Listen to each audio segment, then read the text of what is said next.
안녕하십니까. DB손해보험 프라임 에이전트 연수교재 첫 번째 부분인 공통부분 과목 강의를 맡게 된 박한박입니다. 네, 오늘은 첫 강의인 만큼 여러분들께서 아마 걱정이 좀 많으실 수도 있고요. 내가 이걸 잘 볼 수 있을까라는 좀 고민이 많으실 수도 있을 것 같습니다. 그래서 첫 번째로 팁도 드리면서 설계사 자격시험에 관련된 정보를 먼저 드리려고 합니다. 이 정보를 먼저 듣고 나시면요, 아마 조금 더 전략적으로 공부를 하시고 또 그렇게 전략적으로 공부를 하시면 충분히 합격하시는 데는 무리가 없으실 거니까 같이 잘 들어주시면 좋을 것 같습니다. 자, 먼저 교재 2장만 넘겨주시면요, 목차가 나옵니다. 목차를 같이 보면서 한번 보도록 하겠습니다. 자, 목차를 보시면서 앞에 칠판을 같이 보시도록 할 텐데요. 자, 목차에 보시면 제1편 공통 부분이 있죠. 그리고 제2편 손해보험, 제3편 재산보험 과목으로 이렇게 세 가지 과목으로 구성이 되어 있습니다. 자, 잠시 칠판으로 와주시면요. 자, 시험은 총 50문제로 시작이 됩니다. 이제 50문제로 우리가 출제가 되는데요. 이 50문제 중에 공통 부분은 문제가 18번부터 33번까지로 정해져 있습니다. 손해보험은 1번부터 17번, 재산보험은 34번부터 50번까지로 딱 규정이 되어 있습니다. 그렇게 해서 50문제가 설정이 되어 있는데요. 우리가 50문제 한 장을 문제를 딱 풀고 나면 점수가 두 가지로 책정이 됩니다. 두 개의 과목으로 책정이 되는데요. 자, 보시면 손해보험 몇 점, 재산보험 몇 점, 이렇게 두 가지로 나옵니다. 챕터는 세 가지인데 점수는 두 가지, 어떤 식으로 구성이 되어 있을지 아마 의아하실 텐데요. 자, 보시면요, 손해보험은 공통부터 손해보험 과목까지 이렇게 두 가지 과목이 합쳐져서 채점이 되고요. 재산보험은 공통부터 재3까지 합쳐서 채점이 됩니다. 다시 한번 조금 더 자세하게 설명을 드리면요, 공통 부분 같은 경우는 손해보험인 1번부터 공통 부분인 33번까지 총 33문제가 채점이 되는 거고요. 재산보험 같은 경우는 공통 부분인 18번부터 손해보험인 50번까지 또 33문제가 채점이 됩니다. 그래서 두 가지 과목이 각각 60점씩 내가 점수를 획득하게 되시면 시험에 합격하시는 부분이고 설계사 등록 여건을 갖추실 수가 있다라고 보시면 될 것 같습니다. 자, 60점이라는 점수가 우리 어릴 때 받아쓰기 했을 때 기억나실까요? 총 10문제를 보통 내셨을 텐데요. 받아쓰기 60점 맞고 왔다고 하면 저는 개인적으로 좋은 점수를 받지 못했구나 라고 생각을 하실 것 같습니다. 그러한 점수였던 60점이 설계사 자격시험에서는 합격 점수입니다. 그러니까 여러분들께서 100점을 맞으시려고 공부하시는 게 아니죠. 내가 합격을 위해서 공부하시는 거니까 조금만 단기간이겠지만 조금만 집중해서 봐주시고, 또 하나 여기서 팁을 드리면요, 지금 강의하는 내용들은 이론적인 강의들이 거의 대부분입니다. 물론 중간중간 문제도 같이 보겠지만 이론적인 부분이 대부분인데요. 이론적인 강의를 다 듣고 나셔서 문제를 꼭 풀어봐 주셔야 됩니다. 자, 이론 강의는 내가 보험에 관련된 아직까지 정확하게 모르는 용어들이 많아서 이런 부분들을 이해하기 쉽게 만들어 드리려고 강의가 진행이 되는 거고요. 이제 끝나고 나서 내가 좀 익숙해졌을 때 문제를 많이 풀어봐야지 시험 합격률이 높아집니다. 왜냐? 우리가 받으신 아마 문제집이라던가 모의고사 문제집에 나왔던 문제들이 실제로 시험에 똑같이 출제되는 경우들도 있고요. 유사하게 출제되는 경우들이 많다 보니까 문제를 많이 풀어봐 주시면서 공부를 해주시면 여러분들 모두 충분히 합격하실 수가 있을 것 같습니다. 그러니까 용기를 가지시고 너무 두려워하지 마시고 강의를 같이 시작을 하도록 하겠습니다. 자, 다음 장을 넘겨주시면 공통사항이 나오시죠? 그래서 다시 한번 또 다음 장을 넘겨봐 주시면, 자, 6페이지로 넘어가 주시면 될 것 같습니다. 자, 6페이지를 넘어가 주시면 가장 위에 가장 큰 글씨로 모집 종사자라고 적혀 있죠. 모집 종사자의 이해. 자, 모집 종사자는 무슨 말이냐? 먼저 종사자라고 하면 그 직업을 가지고 있는 그 일을 하는 사람이라고 보시면 될 것 같습니다. 그럼 모집이란 말은 계약을 모아오는 사람, 즉 계약을 체결하는 행위를 모집이라고 설명할 수가 있겠습니다. 그러면 모집 종사자란 계약을 체결할 수 있는, 그러니까 보험 계약을 체결하는 직업을 가진 사람들을 배워보는 시간이다 라고 생각을 해주시면 될 것 같습니다. 자, 잠시 칠판으로 이동해서 같이 한번 정리를 해보도록 할 텐데요. 우리 교재를 보실 때는 초록색 글씨 위주로 한번 봐주시면 될 것 같습니다. 교재의 중간 부분에 보험의 모집 부분을 보시면서 칠판 내용을 같이 보도록 하겠습니다. 거기 봐주시면 모집이라 함은 땡땡과 땡땡으로 구분되어 있다 이렇게 적혀져 있죠. 모집이라는 행위는 계약을 체결하는 행위라고 했습니다. 이 모집은 중개라는 방법으로 진행을 할 수가 있고요. 대리라는 방법으로 진행을 할 수가 있습니다. 중개와 대리는 큰 맥락에서 계약을 체결하는 행위는 같지만 각각의 역할과 조금 더 부여받은 권한이 좀 다르기 때문에 별개로 생각을 해주시면 될 것 같습니다. 자, 교재를 잠깐 다시 봐주시면요. 아래 심화학습부터 먼저 정리를 하겠습니다. 자, 아래 심화학습을 보시면 중개와 대리의 차이라고 되어 있는데요. 중개는 가장 중요한 키워드가 이를 주선하는, 제3자가 두 당사자 사이에서 이를 주선하는 역할이 중개이다. 즉 고객과 보험회사 사이에서 이 계약을 연결해주고 설명해주고 체결을 주선하는 행위라고 생각을 해주시면 될 것 같습니다. 그래서 중개는 미리 말씀드리지만 어떤 권한을 가지고 있지 않습니다. 그냥 이를 주선한다, 연결고리가 된다라고 생각을 해주시면 될 것 같고요. 다음은 대리입니다. 대리는 아래 이제 심화학습을 다시 봐주시면요. 뒤쪽에 법률 효과가 곧바로 본인에게 발생한다라고 명시가 되어 있습니다. 무슨 말이냐면 대리라는 말은 보험회사를 대신해서 고객들에게 만나서 계약을 체결한다. 즉 권한도 가지고 있고요. 그 보험회사의 역할을 어느 정도 수행할 수 있는 능력을 가진 것이 대리라고 봐주시면 될 것 같습니다. 자, 그렇게 해서 위에 이제 문항을 봐주시면 중개와 대리 중에 중개는 보험 설계사와 보험 중개사가 중개를 하는 자이다 라고 되어 있죠. 자, 칠판을 통해서 다시 한번 정리하겠습니다. 자, 모집 종사자 중에 직업 중에 중개를 하는 역할은 보험 설계사 그리고 보험 중개사가 있습니다. 자, 그러면 대리를 하는 사람은 교재에도 적혀 있는 만큼 보험 대리점이 대리를 한다 이렇게 봐주시면 될 것 같습니다. 자, 중개를 하는 사람은 아까 권한이 없다고 했죠. 그 말은 그럼 보험 설계사와 보험 중개사는 어떤 권한을 가지고 있지 않습니다. 자, 대리를 하는 사람은 권한이 있습니다. 역할을 대신하기 때문에. 그래서 보험 대리점은 어떠한 권한들을 모두 가지고 있다라고 생각을 해주시면서 이해를 해주시면 될 것 같습니다. 자, 왼쪽에 예상 문제를 통해서 정리를 하도록 하겠습니다. 예상 문제 1번 봐주시면 1번 보기에서 땡땡 안에 들어갈 알맞은 용어를 나열한 것은 모집이라 함은 보험계약의 체결을 땡땡 또는 땡땡하는 것을 말한다. 방금 전에 배웠죠? 중개 또는 대리하는 것을 말한다.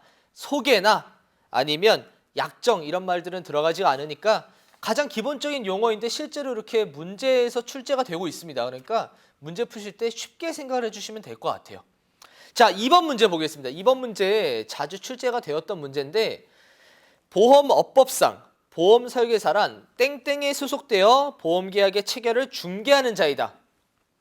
땡땡에 알맞은 용어를 고르시오. 이제 A 보험회사, B 보험대리점, C 보험중개사. 자, 보험설계사라는 직업을 잠깐 배웠는데요. 보험설계사는 이 모집 종사자 중에 가장 기본적인 직업입니다. 그래서 어디에든 다 속해 있다고 생각을 하시면 될 것 같아요. 가장 먼저 지금 DB손해보험 강의를 듣는 만큼 DB손해보험 보험설계사로 내가 소속되어서 일을 할 수도 있고요. 또는 보험 대리점, 이제 뒤에서도 배우시겠지만 회사처럼 운영하는 보험 대리점이 있습니다. 그런 보험 대리점에 속해서도 설계사로서 일을 할 수가 있고요. 마지막으로 가장 많이 이제 헷갈리실 수 있는 부분이 보험 중개사에도 소속되어서 일을 할 수 있을까? 자, 중개사도 그냥 같은 직업인데 이렇게 생각을 하실 수 있는데 보험 중개사에도 소속되어서 일을 할 수 있는 것이 보험 설계사다. 그래서 답은 A, B, C 모두 소속되어서 일을 할 수 있다. 이렇게 정리를 하도록 하겠습니다. 자, 오른쪽 7페이지로 넘어가도록 하겠습니다. 7페이지 보시면 이제 그 모집 종사자들마다의 특징과 또 권한과 또 등록 요건들을 배우도록 할 텐데요. 첫 번째, 보험 설계사는 방금 전에 문제에서 배웠던 것처럼 보험회사, 보험 대리점 또는 보험 중개사에 소속되어서 중개하는 자이다. 중개다 동그라미 한번 쳐주시면 좋을 것 같습니다. 설계사는 중개하는 사람입니다. 자, 아래 보험 대리점은 회사를 위하여, 보험회사를 위하여 보험계약의 체결을 대리하는 자이다. 자, 대리점은요, 다른 누군가를 위해서 일을 할 수가 있는 게 아니라 보험회사를 대리해서 계약을 체결한다. 이렇게 생각을 해주시면 될 것 같습니다. 자, 세 번째로 보험 중개사는요, 독립적이라는 부분에 동그라미를 하나 쳐주시면 될 것 같습니다. 보험회사에 소속되어서 일을 하는 것이 아니라 독립적으로 일을, 계약을 체결하는 그 중개하는 자이다. 이렇게 생각을 해주시면 될 것 같고요. 자, 보험 설계사, 보험 대리점, 보험 중개사뿐만 아니라 보험회사의 임원이나 직원들도 계약 체결을 하는 모집을 할 수가 있는데 다만 초록색 글씨인 대표이사, 사회이사, 감사 및 감사위원은 제외가 된다라고 되어 있죠. 특히나 여기서 감사에다가 밑줄을 하나 쳐주시면 좋을 것 같습니다. 이건 나중에 문제에서도 감사는 모집임을 겸임할 수 있다 이런 식으로 나올 수가 있습니다. 그래서 감사는 모집 자체를 못하기 때문에 모집인을 겸임할 수 없다라는 부분을 우리가 이해를 좀 해주시면 될 것 같습니다. 자, 여기서 또 문제에 많이 나오는 부분이 손해사정사라고 있는데요. 손해사정사도 마찬가지 계약을 체결하는 모집행위를 할 수 없다라고 정리를 좀 해주시면 나중에 문제 푸실 때 도움이 되실 것 같습니다.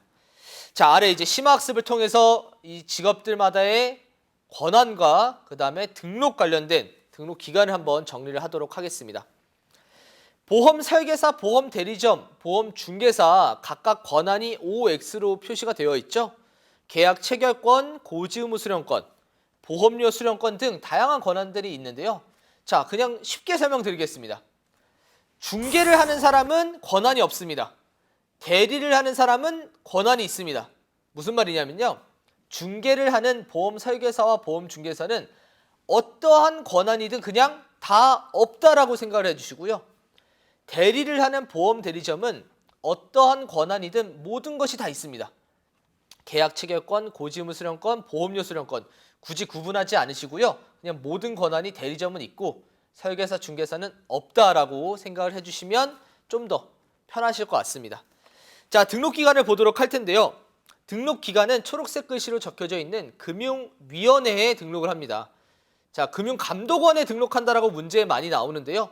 감독원이 아니라 항상 등록이나 뭐 이런 부분들은 가장 높은 기관인 금융위원회에서 등록을 하고 있고요. 다만 자, 금융위원회가 다양한 금융기관들을 다 관리를 하다 보니까 너무 많은 일들이 복잡해질 수가 있죠. 그래서 보험 설계사와 보험 대리점은 보험협회가 그 위탁을 받아서 등록을 하고 있다 이렇게 생각을 해주시면 될 것 같습니다. 그리고 보험 중개사는 아까 보험회사에 소속되는 것이 아니라고 했죠. 그렇기 때문에 금융감독원이 위탁해서 등록을 하고 있다 이렇게 이해를 해주시면 될 것 같습니다. 네, 그래서 마지막으로 권한 관련된 부분을 조금 더 정리를 하고 넘어가도록 할 텐데요. 오른쪽에 OX 포인트를 한번 봐주시면 될 것 같습니다. OX 포인트 3 내용을 보도록 할 텐데요. 자, 보험 설계사는 계약 체결권과 보험료 수령권이 있다. 자, 아까 설명드렸죠. 보험 설계사, 보험 중개사는 어떠한 권한이든 없다라고 생각을 해주시면 되고요. 그래서 설계사는 체결권과 수령권이 없다라고 한 부분이 동그라미가 됩니다. 자, 밑에 보험 설계사와 보험 중개사는 고지 의무 수령권이 있다. 마찬가지로 어떠한 권한이든 없습니다.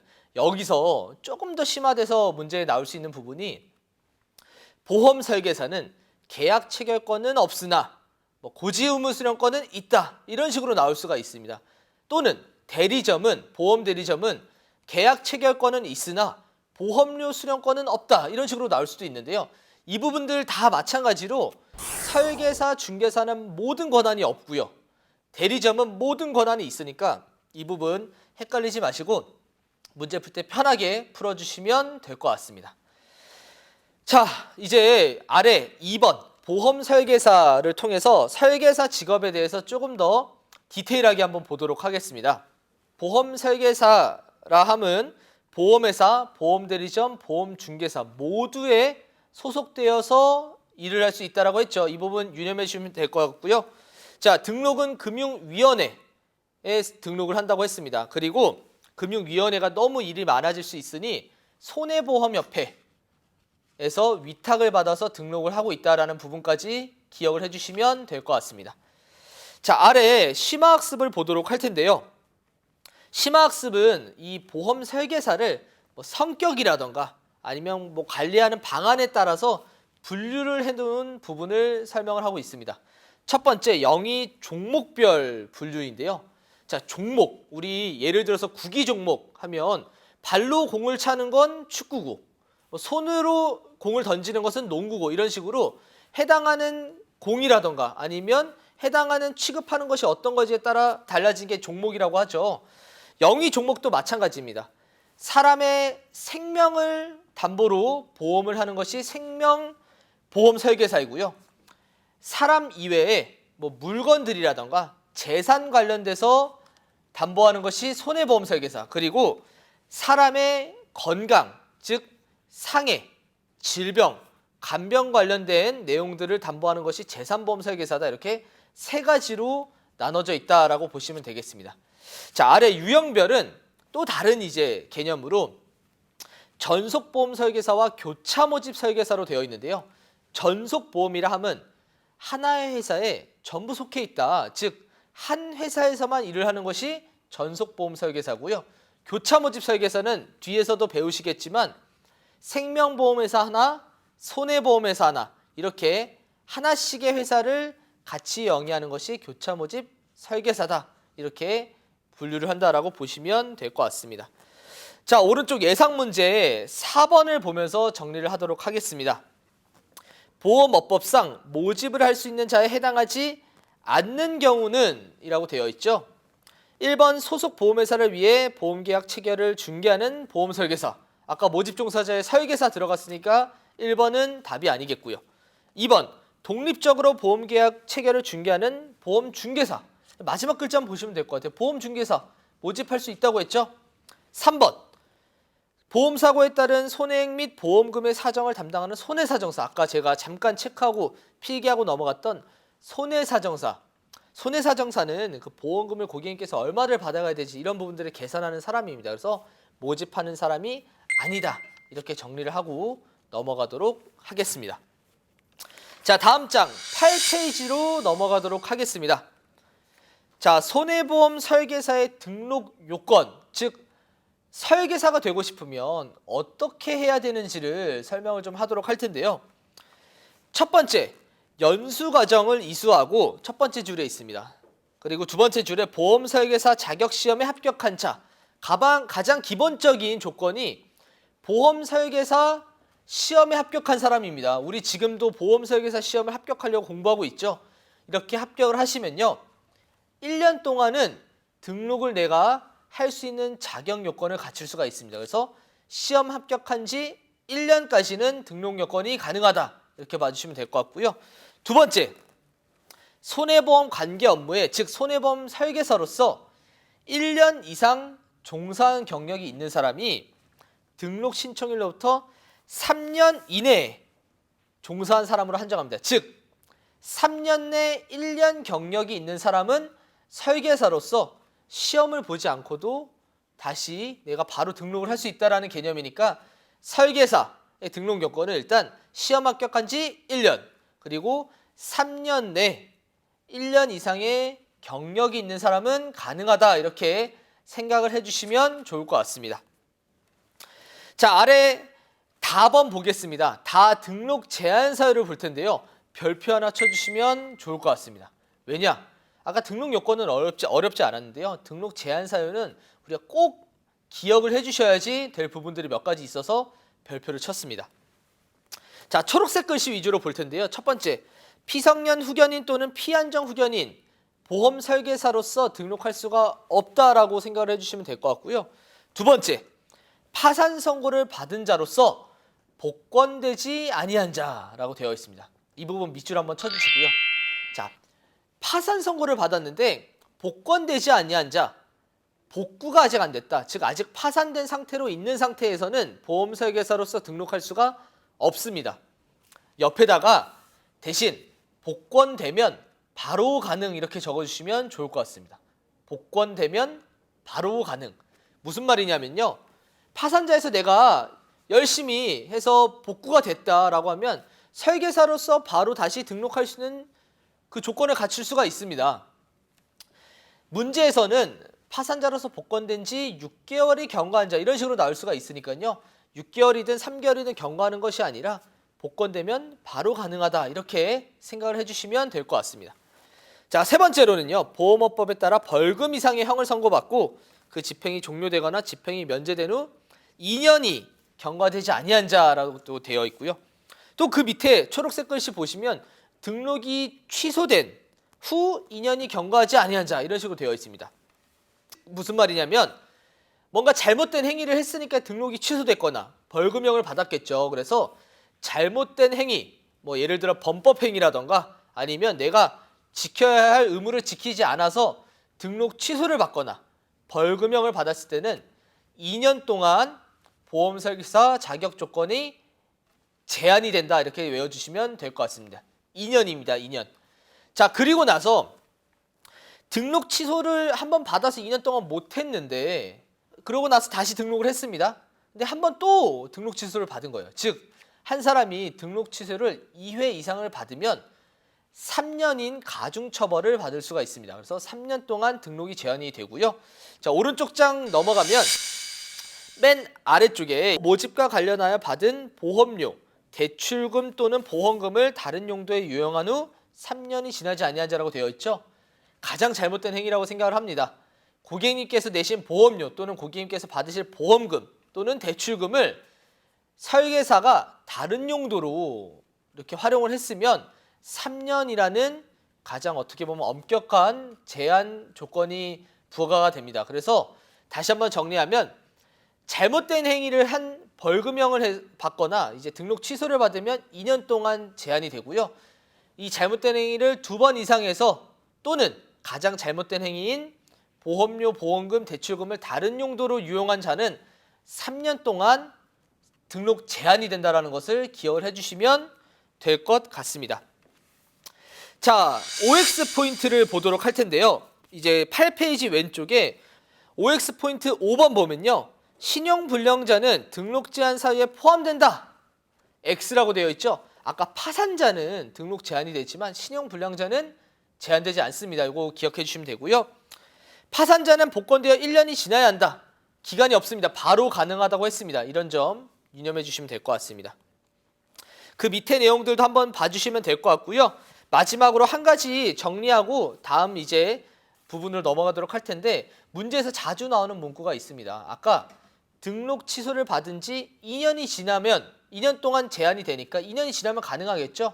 문제에서는 등록 취소를 받은 지 2년이 경과한 사실을 숨긴 자 이렇게 나올 수가 있습니다. 자, 이렇게 나왔을 때 많은 분들께서는 숨겼으니까 등록이 제한되겠구나 생각을 하실 수 있겠지만 가장 중요한 건 경과했느냐 안 했느냐이기 때문에 등록 취소 한번 받은 사람이 2년이 경과했으면 그 사실을 알리지 않더라도 충분히 등록할 수 있다는 거, 이 부분을 참고해서 문제를 풀어주시면 될 것 같습니다. 네, 이제 9페이지 중간 부분에 보험 설계사 등록과 말소를 보도록 할 텐데요. 자, 일단 등록은 그냥 한 가지만 기억해 주시면 됩니다. 어디에 등록한다? 금융위원회에 등록을 하고요. 금융위원회가 일이 많으니까 보험협회가 위탁을 받아서 등록을 하고 있다. 이렇게만 생각을 해주시면 될 것 같습니다. 자, 중요한 건 보험 설계사 말소 부분을 한번 보도록 할 텐데요. 첫 번째 줄, 일사전속의 원칙에 따라서 타보험회사로 이직할 경우에는 이 말소를 하고 나서 다른 보험회사로 이직할 수가 있다라고 생각을 해주시면 될 것 같은데요. 그 말소 전차는 한번 그냥 눈으로만 봐주시면 되고, 이 말소는 가장 중요한 키워드가 직접 말소입니다. 우리 실제로 코드를 내셨던 분들께서 직접 말소를 해야지, 뭐 예를 들어 보험회사와 계약이 종료돼 세촉이 되었다고 해서 자동 말소되거나 그러진 않습니다. 그래서 직접 말소라는 키워드가 중요하고요. 가장 아래쪽에 이제 조그마한 글씨로, 작은 글씨로 초록색 글씨가 있습니다. 자, 증빙 서류가 있는데요. 증빙 서류는 뭐 해촉 증명서 또는 내용 증명, 신분증이 필요한데 여기서는 필요하지 않은 서류만 하나 알고 계시면 됩니다. 설계사 등록증 원본만 알고 계시면 되는데요. 설계사 등록증 원본은 말소할 때 필요하지가 않습니다. 보험협회 가서 내 이름만 얘기하면 등록된 거 알 수 있으니까요. 설계사 등록증 원본은 필요하지 않다라고 생각을 해주시면 될 것 같습니다. 자, 오른쪽 OX 포인트에 해당 내용들이 정리가 되어 있으니까 한 번 더 체크를 해주시면 될 것 같습니다. 자, 오른쪽에 예상 문제 7번만 한번 보고 넘어가도록 할 텐데요. 보험 설계사 등록과 말소에 관한 내용으로 틀린 것을 고르세요. 자, 1번 등록은 금융위원회에 한다라고 되어 있죠. 그래서 금융위원회 등록 맞는 부분이고요. 2번 보험협회로 위탁하고 있다. 아까 금융위원회가 일이 많으니까 협회로 위탁하고 있는 부분도 맞습니다. 3번 등록 후라도 등록 제한 사유에 해당이 되면 등록이 취소된다. 뭐 예를 들어서 등록을 하고 났는데 그전까지는 아무런 잘못한 행위가 없기 때문에 등록을 했는데 갑자기 내가 등록 뭐 벌금형을 받았거나 이러면 등록 취소를 받을 수가 있겠죠. 그리고 4번 보험회사와 위촉 계약이 종료되면 자동으로 말소 처리된다. 아까 제가 자동 말소가 아니라 직접 말소, 즉 해당되시는 분께서 직접 말소를 하러 가야지만 말소가 된다. 이렇게 이해를 해주시면 될 것 같습니다. 자, 다음 장 10페이지로 넘어가도록 하겠습니다. 자, 심화학습 부분이 등록, 위촉, 해촉, 말소로 되어 있는데요. 해당되는 부분들이 이제 순서이라고 보시면 될 것 같고요. 이 중에서 말소 부분, 아까 직접 말소라는 것만 조금 더 기억을 해주시고, 맨 위에 있었던 등록은 금융위원회에 등록하는데 보험협회가 위탁한다. 이 부분만 유념해 주시면 될 것 같습니다. 자, 이제 아래에 교차 모집 설계사를 보도록 할 텐데요.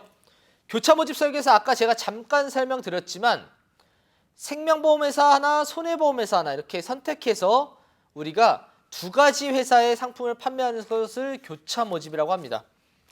교차 모집 제도는 보험 설계사 일사전속 주의의 예외 제도라고 되어 있죠. 그래서 원래 하나의 회사에만 속하는 건데 손해보험회사, 생명보험회사 두 개의 회사의 상품을 판매할 수 있는 것이 교차 모집이다. 이렇게 생각을 해주시면 될 것 같습니다.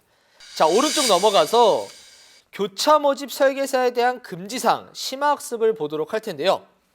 자, 이 부분은 한번 쭉 읽어보시면 아시겠지만 가장 중요한 건요. 뭐 예를 들어 내가 두 개 회사니까 이쪽 회사의 정보를 알려주거나 이런 부분들이 안 된다는 내용입니다. 근데 여기서 이제 이 부분이 문제가 나올 때는 교차 모집 설계사뿐만 아니라 모든 설계사가 하지 말아야 될 행동, 뭐 예를 들어서 내 이름이 아닌 다른 이름으로 판매하거나 아니면 금품을 이렇게 선물로 제공하거나 뭐 이런 모든 보험 설계사가 다 하지 말아야 될 행동이 같이 기재가 되어 있으면 이 부분은 교차 모집 설계사만이 금지되는 행위가 아니기 때문에 문제에서는 그렇게 우리가 확인을 해주시면 될 것 같습니다. 자, 여기까지 해서 보험 설계사 부분까지 우리가 공부를 했습니다. 자, 첫 번째 강의인 만큼 시험 관련된 내용과 그리고 모집 종사자에 대한 이해를 통해서 중개와 대리, 그리고 중개와 대리에 각각 어떠한 권한이 있었는지를 봤습니다. 그래서 대리가 권한이 더 많았었다는 부분 다시 한번 강조를 했었고요. 자, 보험 설계사, 보험 중개사, 보험 대리점에 관련된 간단한 내용들과 보험 설계사로서 등록하고 또 등록이 제한되는 요건에 대해서 좀 더 자세하게 알아봤습니다. 자, 다음 강의는요. 보험 대리점, 그리고 보험 중개사, 그리고 금융기관 보험 대리점 관련된 내용들을 공부를 하도록 할 겁니다. 자, 첫 번째 강의인 만큼 조금은 어떤 내용이 잘 이해가 안 되셨을 수도 있는데요. 지금 배웠던 내용들이 분명히 뒤에서는 조금 더 쉽게 와닿을 수가 있으니까 다음 강의도 우리 조금 더 힘을 내시고 같이 시청해 주시면 감사하겠습니다. 자, 첫 번째 강의 마치도록 하겠습니다. 감사합니다.